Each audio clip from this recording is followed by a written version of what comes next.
She and her family were gifted a new home weeks after losing her 2 children to hypothermia, 9-year-old Darnell and 2-year-old Amila. Williams says she asked the right people. She was scared of what the world would think of her, so she did privately the right thing. She asked the city, and what they do, they told her they couldn't help her. And the kid's grandmother, 49-year-old Yvette Goodman, was also in the van that day. Did the van run out of gas? I have no idea what happened. I have no idea. Did you fall asleep? Yes. And then when you woke? Only night I fell asleep. I usually be woke. And when you woke up, what happened? My grandson wasn't in a Detroit parking garage. The Wayne County Medical Examiner says they did not freeze like a lot of people thought. Fox 2's Jessica Dupnack explains why the official cause. All right, what's up with it, y'all? So look, man, I'm back again with another video, and this is the update on the situation that took place with the Detroit mother and her 2 children passing away in the vehicle. Now look, y'all damn near turning me into a blogger over here with all these damn updates coming out back to back to back, and y'all know I'm not no blogger, and this not a blogging channel. This is a reaction channel, but I do bring y'all news and I do bring y'all updates, but the updates are coming out fast as hell. So look, let's go ahead and jump into this situation right here. I'm gonna break everything down to y'all that's out so far, and I'm gonna let y'all also watch certain things in the past that was said, so y'all can kind of piece together what's going on. But look, if y'all like these micro updates in between time, let me know by hitting the like button or leaving a comment or something like that, and I'll keep on bringing updates in between time until the major things happen. But basically, this girl right here, the warrant is pending. Now, what I mean by that is the police have presented it to the district attorneys, and they're basically trying to see if they're going to approve it or not, which I'm pretty sure that they will. But basically, long story short, well, I ain't even going to say that. You know, a lot of people were kind of saying certain things last time when I posted videos saying that I was kind of being insensitive to the situation. When really, in all actuality, I was just only saying that the mother was, you know, lacking in certain areas by not being there with her children. But we didn't know exactly what was going on. But I kind of knew a little bit ahead of time. That's why I left this comment 3 weeks ago that you can see right here, where I stated that the truth will come out soon. You know, the grandmother actually stated in one of the videos that she didn't know what would happen. They let me know right there with some bullshit off top. But they have a pending warrant. The criminal charges have always been open when it came to this. So what I'm thinking is that they got her on film gambling or leaving them all together, because, you know, I don't see her getting blamed if they all were in the vehicle at that time. You know what I'm saying? And multiple people are saying that they believe that the mother really was in the car. And I'm telling y'all right now, ain't no way in the hell she was in that goddamn car. That's just my personal opinion. But if she was, you know, I will retract that statement when the truth come out. But right now they're trying to charge her with some criminal charges, and I'm pretty sure it's going to be like neglect or something like that. But it's so many different things that came out a while ago, you know, but they're saying that they're not going to tell everything. And some of the things that they said a while ago was basically that the district attorneys and things like that are reviewing this whole situation. And I want to say another thing as well. People are saying that the father should be charged. I definitely do agree with that. But normally, typically, they just charge the person that has the children directly, like direct access. Now, me personally, I do feel like he should be charged, because, I mean, hell, you out here being a bum, deadbeat ass dude when you need to be there for your kids. That's just how I feel. Now, a lot of people are also saying that her getting the house is a slap in the face. If you don't know, they gave her a home not too long ago. Wonderful. Tatiana Williams with a reason to smile today. She and her family were gifted a new home weeks after losing her 2 children to hypothermia, 9-year-old Darnell and 2-year-old Amila. Williams says she thinks about them all the time. It's a lot that I'm going through. To live in, they tried to honor the whole situation with her losing her children and stuff like that. I got that video in here as well too. They gave her a house and stuff like that, and I do feel like they were wrong for giving her that house, knowing damn well that they wanted to charge her with certain things, but they just trying to make it look good, and I do understand that. But the grandmother and the mother, they were there with the children for a certain amount of time, and then they left. That's my personal opinion. I posted in that video last time just to show y'all that it was something missing, but people overlooked it. They were just, you know, emotionally reacting, which I could do understand that. But I posted that for y'all to actually say what the hell did she mean by she didn't know what happened. But they said that the cause of them passing away was not hypothermia. They didn't freeze. They actually had carbon monoxide poisoning from the vehicle and stuff like that, which is understandable, you know. And I do feel sorry for the children. And they also stated that the children's teeth were rotting. They had lice and things like that over them and stuff. It's just sad all the way around, bro. I do have a couple of different videos that I did add to the end of this video right here, from past videos and recent as well. But she will be charged, in my personal opinion. And I do feel like that she needs to be, you know, prosecuted to the maximum extent. They're trying to remove the children from her permanently. And, you know, I can understand them doing that. I really do hate that her situation is the way that it is. But I just feel like I know mothers with more children who will do a lot more, you know. And leaving your children in the vehicle is totally unacceptable. I just will never understand it, and I never will. You out here doing whatever you want to do while they in there suffering, you know. But hey, let me know your thoughts and opinions on everything. She is, you know, probably finna be charged. A lot of people were siding with her. You know, a lot of people were going against others for saying that she shouldn't have did that. We all know that times are hard and people have to do what they have to do to get by, but it's certain things that's inexcusable in my personal opinion. You know what I'm saying? Now, I'm not here to argue with nobody. We all got our own thoughts and opinions, but she definitely was up in there gambling, if I have to say what I have to say. You know what I'm saying? I just can't sit there and just, or she could be out doing anything. She said she tried to wake the kids up at 12 for school. School starts at 8, 9, just depending on where you at. Some places might start at 10, but not at no damn 12, especially with them being that young. Now, the father, his lazy ass, he been out here with this big old girl that he been, you know, ain't nothing wrong being big either. Don't take it, you know, chill out. I used to like big girls. I told you y'all that back in the day, you know. But anyway, he was with this big ass girl. They in there just taking pictures, and she knew it. That's why I said what I said about her. She knew their situation. I don't see how a lot of women out here dealing with certain dudes knowing that they're deadbeat. Now, that's a difference if you got a man that's trying to get their kids and the mothers playing games, and there's certain things that's stopping them from being in their child's life. But when you knowing what you know and you can see shit for what it really is, why would you continue to deal with this man? With this dude, I can call him a man. Why would you continue dealing with someone like that? That just never processed with me. I couldn't mess with no deadbeat female, and I don't see how y'all cat getting wet for these dudes here. Y'all in there throwing it across the room on these niggas, and they ain't even taking care of their kids. She crazy, boy. But look, I done said enough about everything. I'm gonna let y'all go ahead and get into all of the new updates and old updates. We're gonna talk about everything in the comment section, and stop being so gullible when you run across these stories. A lot of people be out here bullshitting, playing games, and they be playing on y'all emotions just to capitalize on it. And that's what she did right here, and that's all backfiring on her ass. But hey, let me know your thoughts and opinions. We're gonna talk about everything, and when she do get arrested, if she does or if she doesn't, I'm gonna bring y'all an update. Just let me know if y'all want them, and I got you. Other than that, I'll holler at y'all later. Everybody who know me know I worship the ground them kids walk though. The 29-year-old mother of the 2 kids. My cousin made a mistake, and look at how the world is judging her. The cousin of the mother who took her 5 children and their grandmother. Maybe I asked the wrong people for help, but that was the only thing I did wrong. Tatiana, remembering how many times she reached out for a place to live. She asked the father of the 2 kids that He had an excuse every time. Either he's working, they can't come where he living. He live with a female, and the parents and them don't want kids there or something. Her mother and 2 teenage siblings. She says she reached out to Curry, who's the father of 3 of her children. I asked him, I said, can you get your kids for me? I said, I need help. You know I'm homeless. I done kept a room this long. I couldn't keep it no more. They were homeless. Had Tatiana ever reached out asking to? No, she did not. All she said was, can I get them? Can I get them just to get them? And can I get them because y'all homeless? That's 2 different things. She said she had been homeless for 3 months. See, I saw it. in their 2002 Town and Country van since November. But the kids had everything else. They ate every day, all day. Goodies, food. To death. She asked for help. She asked the right people. She was scared of what the world would think of her, so she did privately the right thing. She asked the city, and what they do, they told her they couldn't help her. And the mayor and the kid's grandmother, 49-year-old Yvette Goodman, was also in the van that day. Did the van run out of gas? I have no idea what happened. I have no idea. Did you fall asleep? Yes. And then when you woke? Only night I fell asleep. I usually be woke.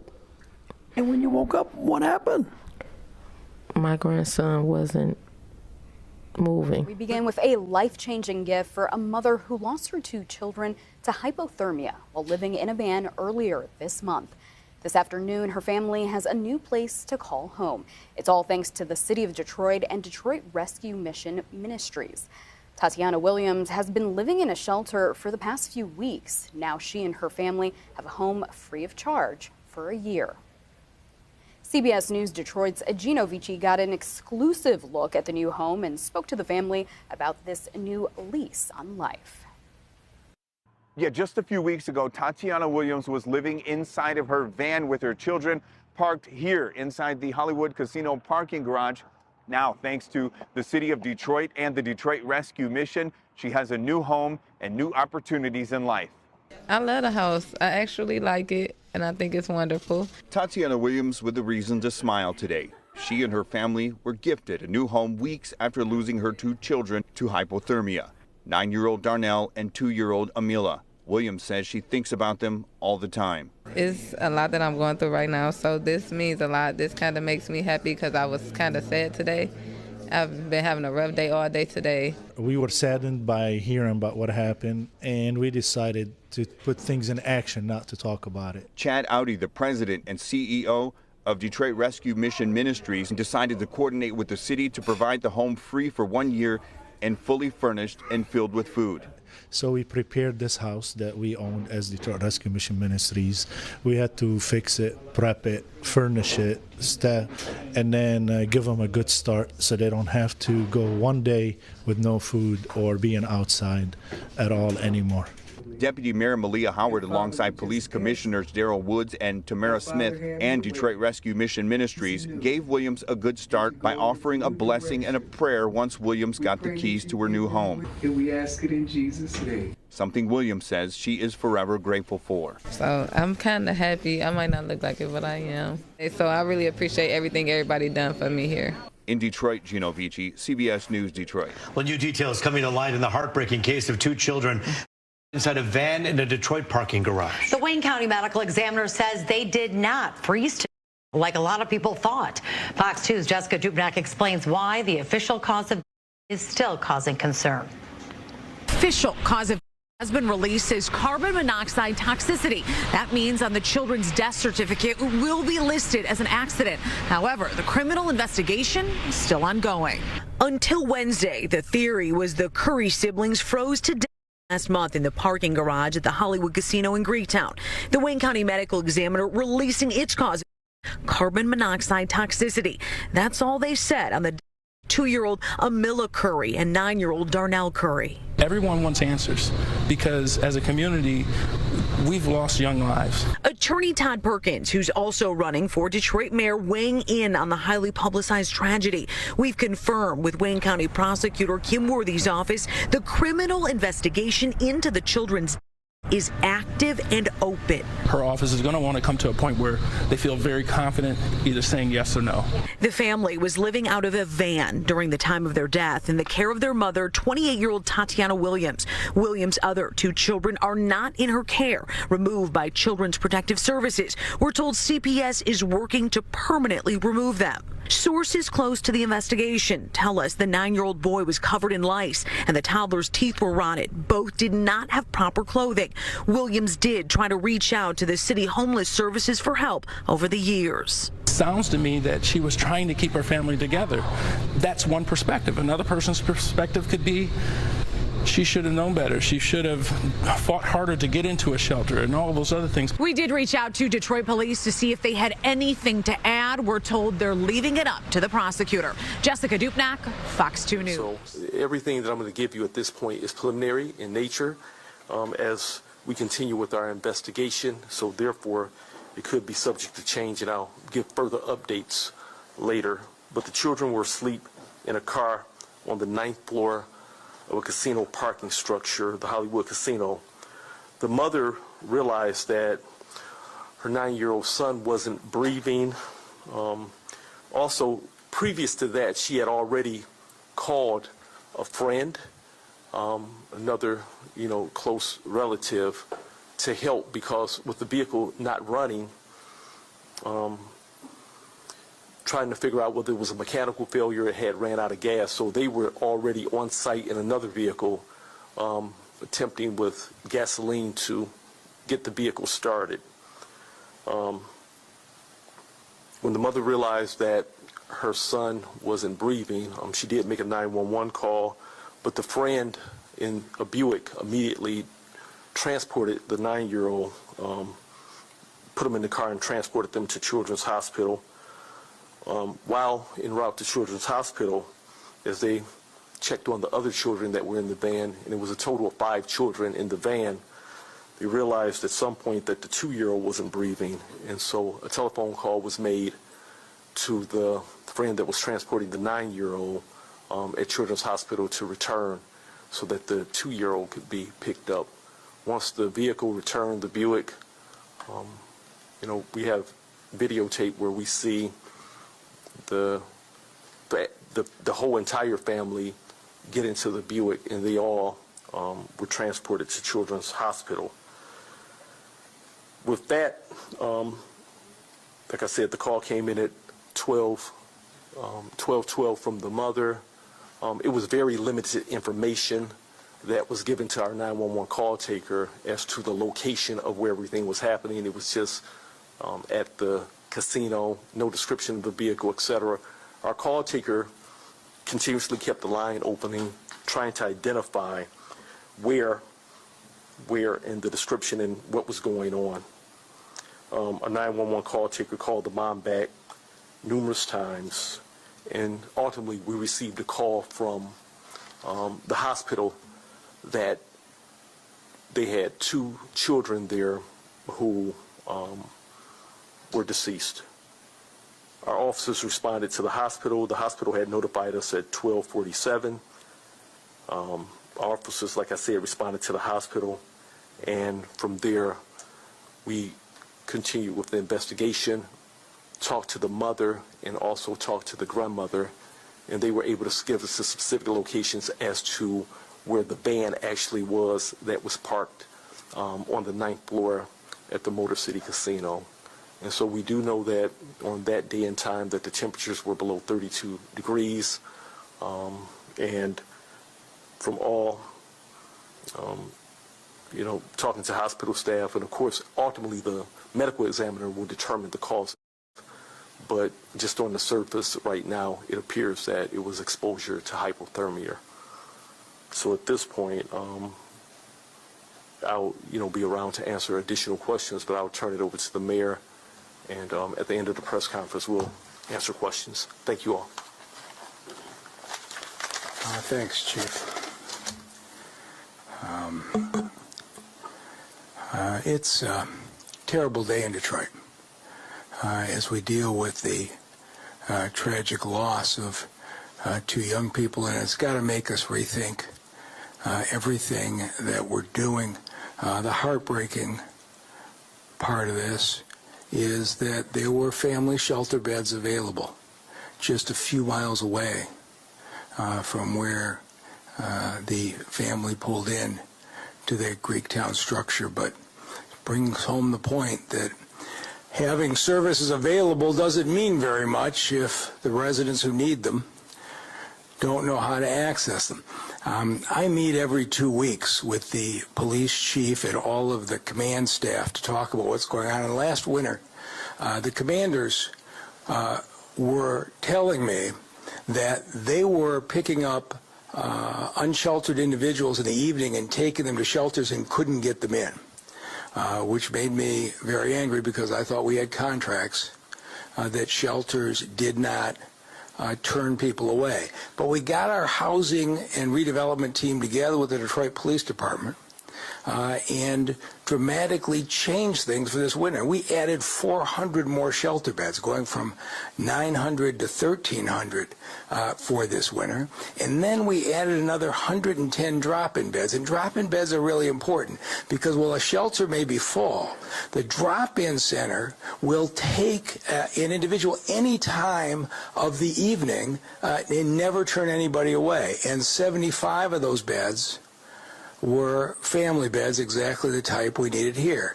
And then we added a third piece. The angels of this city are our homeless outreach workers, What they are doing out in the cold and talking to our individuals about their problems every day is remarkable. But DPD complained that in the evening they did not have the access to the homeless outreach workers, and so this winter we put the outreach workers on 24-hour shifts, continual service, so that any time of the day or night, DPD can immediately reach an outreach worker and place an individual.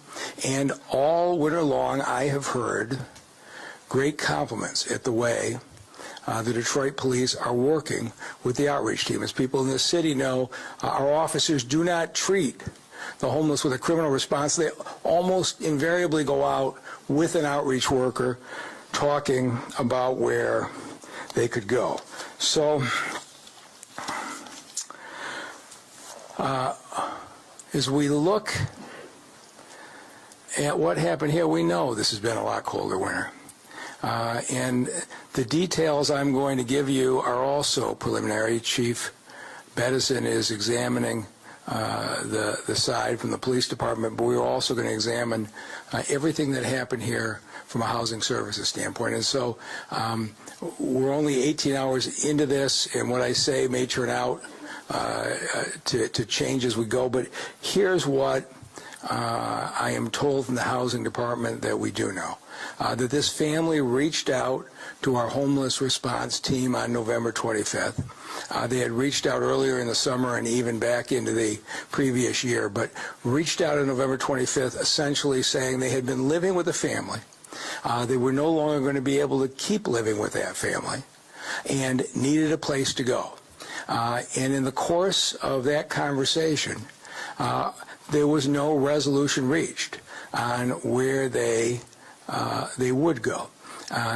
And one of the things that's important when you call our homeless services folks is that if it's an emergency situation, we send out one of these outreach workers. Because when you're on the telephone, you have people with complicated problems. Sometimes it's hard to figure out exactly what the circumstance is. Is it an emergency? But when a homeless outreach worker goes and lays eyes on the family and sees what's going on, they know exactly what to do. For whatever reason, this wasn't deemed an emergency that caused an outreach worker to visit the family. 3 weeks later, we opened the Family Drop-In Center on December 16th. It was exactly the type of situation we opened it for. We were opening it to be ahead of the worst temperatures of the winter. At least as far as we've been able to determine so far, the family never called back again for service. And as far as we've been able to tell, our homeless staff never proactively reached out to say, what happened with your situation? Was it resolved? Or to indicate that there might be a room available. And so we have to make sure that we do everything possible to make sure that this doesn't happen again. And I'm not trying to talk about an individual employee. I'm talking about the system as a whole. Are we doing everything to make sure people in this city know how to access this critical care? And so I have asked Malia Howard, our deputy mayor, and Julie Schneider, the head of Housing and Revitalization Department, to come back to me with 2 weeks, in 2 weeks, with plans to review this and address it. One, obviously, is the history of the circumstances on this family. But I want a review of our call center and the housing specialist. I've heard times that people say, I called and they asked me a lot of questions about classification and the like, and I came away confused. I want to make sure that when people call, they get very clear options when that phone call is made. And I am asking them to put a policy in place that any time minors are involved experiencing homelessness, that our outreach workers automatically do a site visit. Anytime we've got children in danger of being on the street, I want that outreach worker face to face and identify what the situation is and make sure it is resolved. And finally, I'm asking for a review of our public information process. As you can probably gather, I was up late last night, and I went and I looked at the media coverage when we opened the Family Drop-In Center on December 16th. It was remarkable. On all TV stations, all newspapers, all social media, we had extensive coverage that that service was there. But the reality is that somebody living in a car or somebody living on the street isn't getting that information. And I want us to think through how we make sure the people who need it the most know that we are there for them. The people in this city who are working on this are remarkable. You have got churches, you have got nonprofits, you have got warming centers. You have a lot of people in the city willing to step up and help during the winter. But I think it's really important right now that we just clarify to everybody 2 simple rules, and we have to do this to make sure it doesn't happen again. If during the day you are in danger of homelessness, you call the hotline. It's spelled in well-publicized 866-313-2520. But if it's after 6 o'clock at night and an incident's happened, you've been pushed out of the house, you're in an emergency situation, go to your police precinct. Because in this city, our police work hand in hand with our homeless prevention folks. And if you get to the police precinct, you don't need to navigate anything. The officers there will greet you and take care of you and make sure you get to the shelter that you need. We just can't have something like that happen in this city again. So the deputy mayor and the head of Housing Resources have been on their assignment for about 2 hours. I know they'll get it done thoroughly and competently. And with that, I'll introduce the deputy mayor, Malia Howard. Thank you, sir. Good afternoon, everyone. As we stand here today, we do truly mourn the loss of these 2 children. It is completely tragic, and our hearts are heavy. No parent, no family, no mother should ever have to endure such hardship and heartbreak. And so our hearts go out to her and to her mother and her extended family.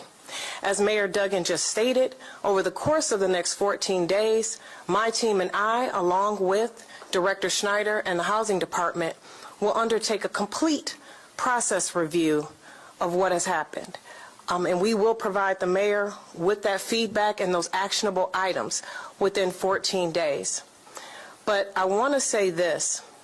If you are experiencing homelessness, if you are living in your vehicle, if you are on the imminent danger of being put out, please contact 866-313-2520. Again, please continue to pray for this family. As Detroiters, I know that we will lift them up in our hearts and do so.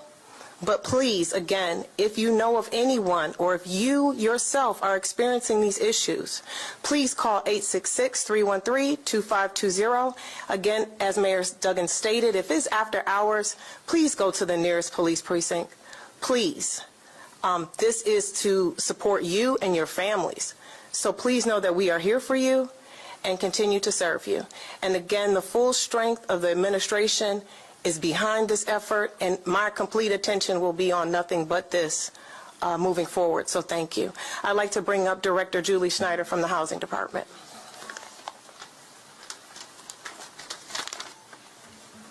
Hello.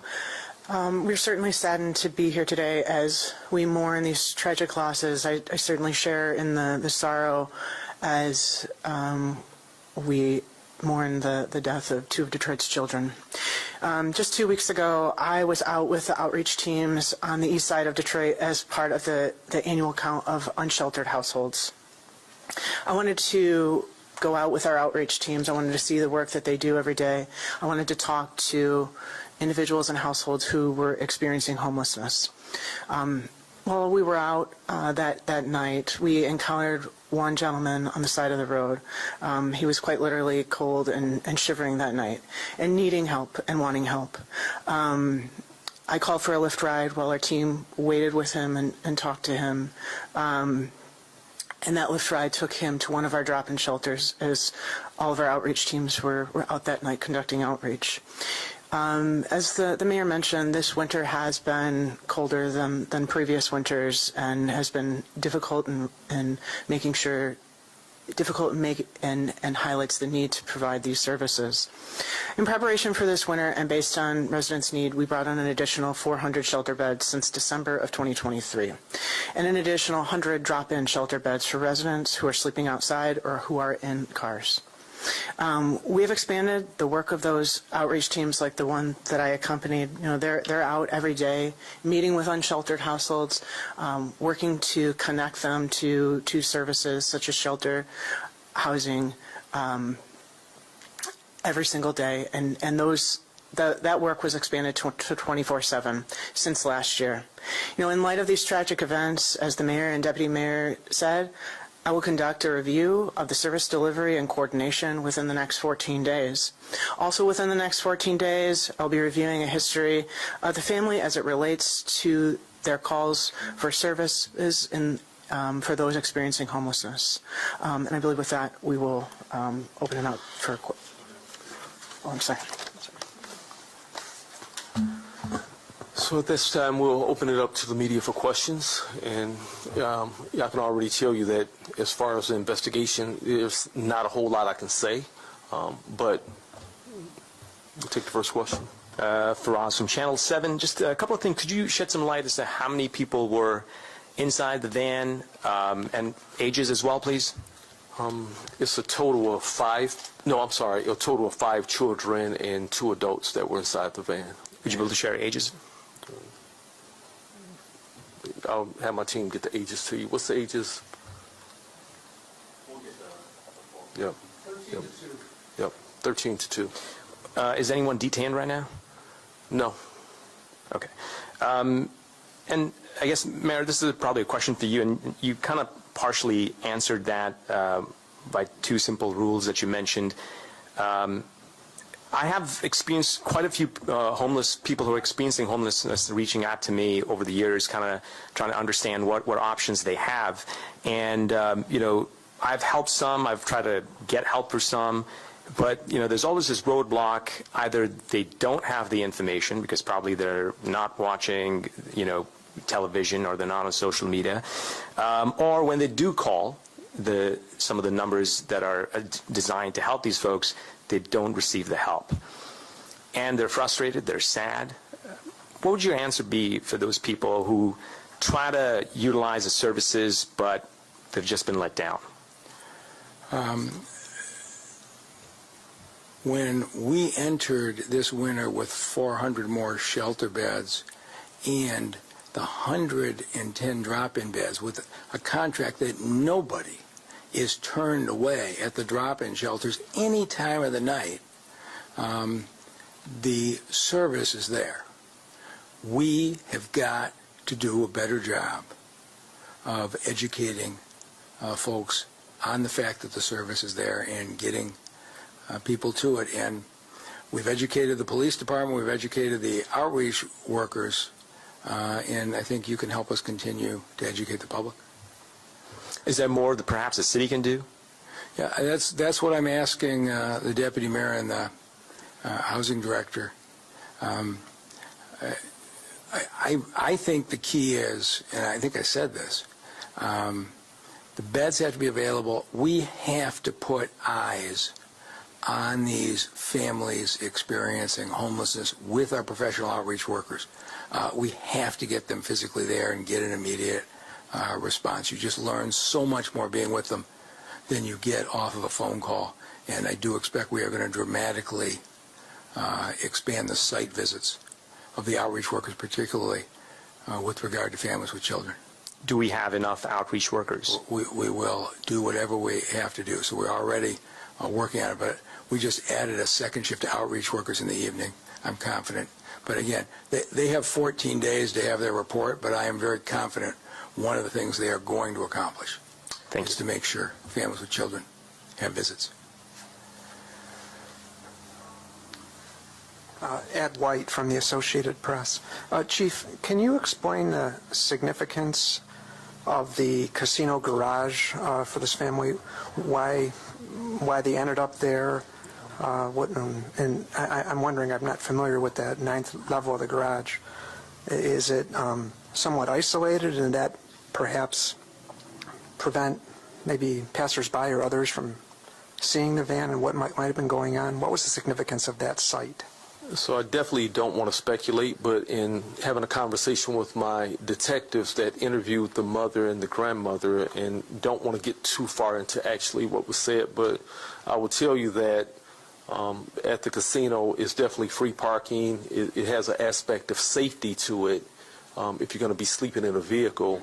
And then another aspect of it is you're able to go inside the casino and utilize restroom facilities. Did they do that? Do you know if they went in the casino at any point? At some point, I was told that by my detectives that yes, they would utilize casino restrooms. I guess that raises another point. Did anyone from the casino see them at all? I'm not going to get... Was there an opportunity there to intervene? I'm not going to. The investigation is ongoing, and so definitely don't want to do anything. And I'm not going to go into a lot that I do know just based off of the fact that I want to give this mother dignity, and I'll just present the facts to the Wayne County prosecutor and allow her to do her job. So, Chief, with this ongoing investigation, is the city now providing this family some resources, housing, or any other resources? So, of course, you just heard from the mayor, this whole team right here, there are resources, and at this particular point, the children, they're with other family members, and the answer is yes. Malia Howard will be coordinating that. I'm sorry? The deputy mayor will be coordinating that. Okay. And follow up on his question, do you know how long the family had been seeking shelter at that parking garage? Was yesterday an isolated incident, or had they been seeking shelter there over days?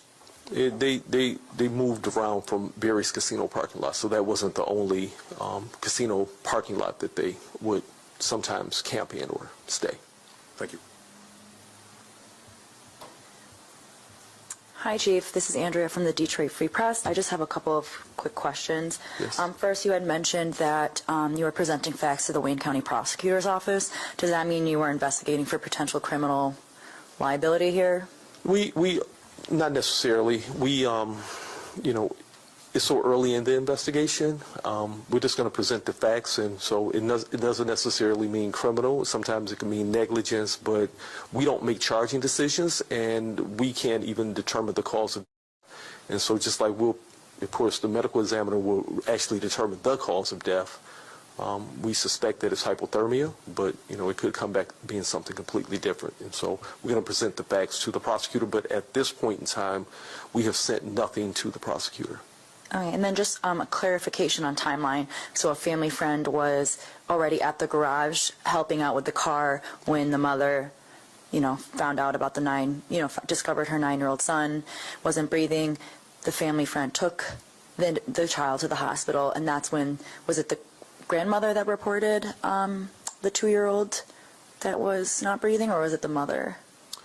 I believe that was the grandmother. It was the grandmother. Okay, yes. Grandmother. And then last question, how were the other children, how were they dressed, and how were they found when they were found?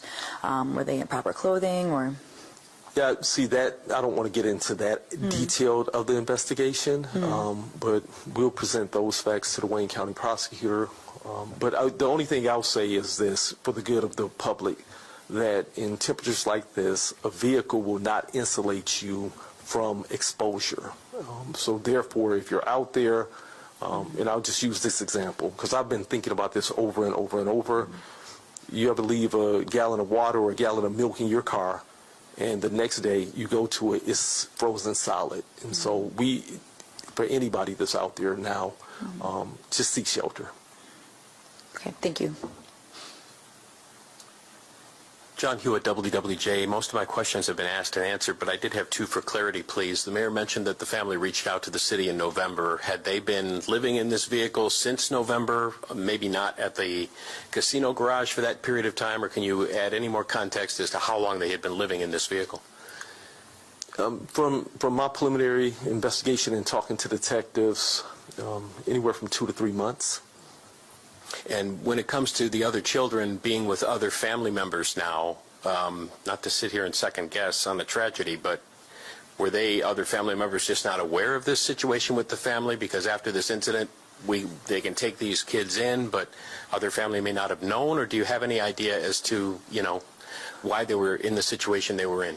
You definitely don't want to speculate, but from what I've been told, is that the mother had a lot of pride. She loved her kids, and she wanted to keep the family together. Thank you.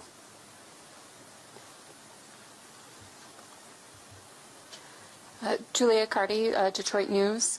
Yes. Are you able to say how many times before had this family been to this casino?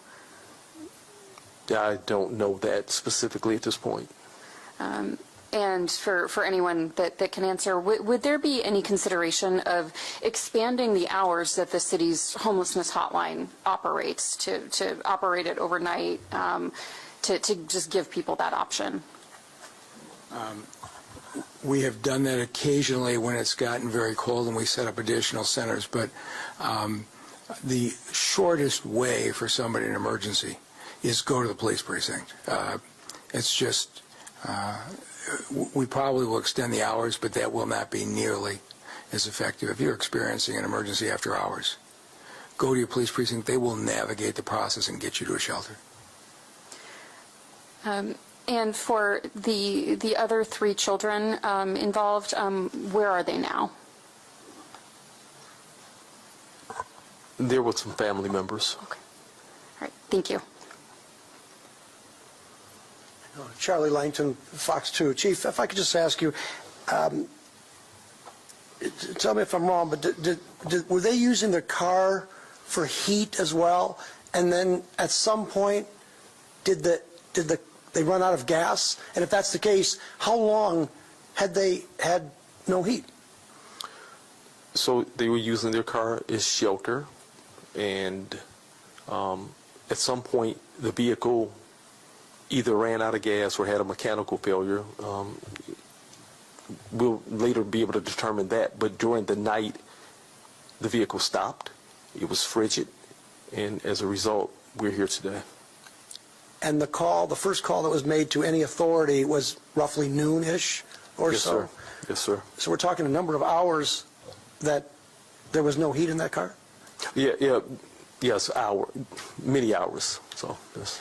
And Mayor, if I could just, thank you, Chief. If I could just ask you, I'm assuming it's not a viable place to shelter at a casino parking lot. What would you say to the business operators that maybe are providing some safety, but is that the proper way to do that? Yeah, I'm not sure that the casino operators had any idea that this was occurring, but